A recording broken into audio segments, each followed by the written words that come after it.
Recently Pakistan کے president mister شفقت مرزئی یویٹو نے پاکستان کا دورہ کیا ہے. Pakistan and Uzbekistan manifest commitment to revive the cooperative ties.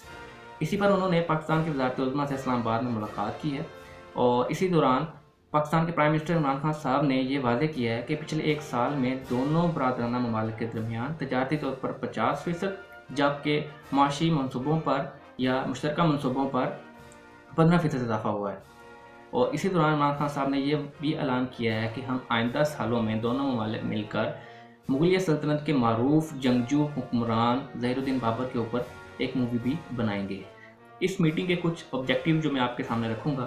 First one is to increase the trade by the revival of cooperative ties, increase economic integration, and both premiers remarked that they will make a plan on the refreezing assets of Afghanistan, which is a war-torn country now, and we will make a plan for the construction work as well as negotiate on the Kashmir issue related to the violation of human rights. طرف تو پاکستان جو کہ پوری دنیا میں امن و سلامتی کا پیغام دے رہا ہے، تو دوسری جانب DGISPR major general Babar Iftikhar صاحب نے بھارت کے نیفیریس موٹیوز کو بے نقاب کیا ہے، اور انہوں نے یہ کہا ہے کہ in ongoing current naval exercise so called سیز پاک، انڈیا کے کچھ بحری فوجی جو کہ کلواری ریجن کے علاقے سے پاکستان کی پانی کی حدود میں گھات لگا کر بیٹھے ہوئے نظر آئے، جن کا مقصد اس نیول ایکسرسائز کی انٹیلیجنس کو اکٹھا کرنا تھا.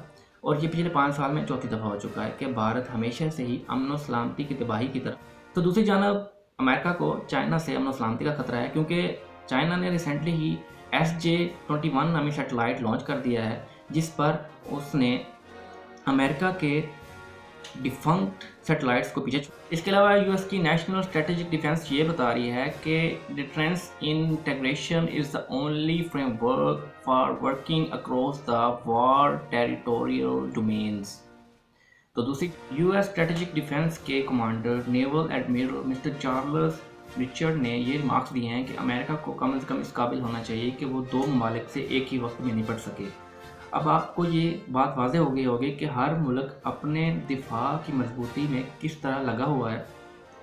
تو اب میری پاکستانی اسٹوڈنٹس اور والدین سے ہاتھ جوڑ کر یہ گزارش ہے کہ آپ ڈاکٹر کھیلنا بند کیجئے. نو ڈاؤٹ کہ ہمیں ڈاکٹرز کی ضرورت ہے، لیکن وی نیڈ مور سائنٹسٹ.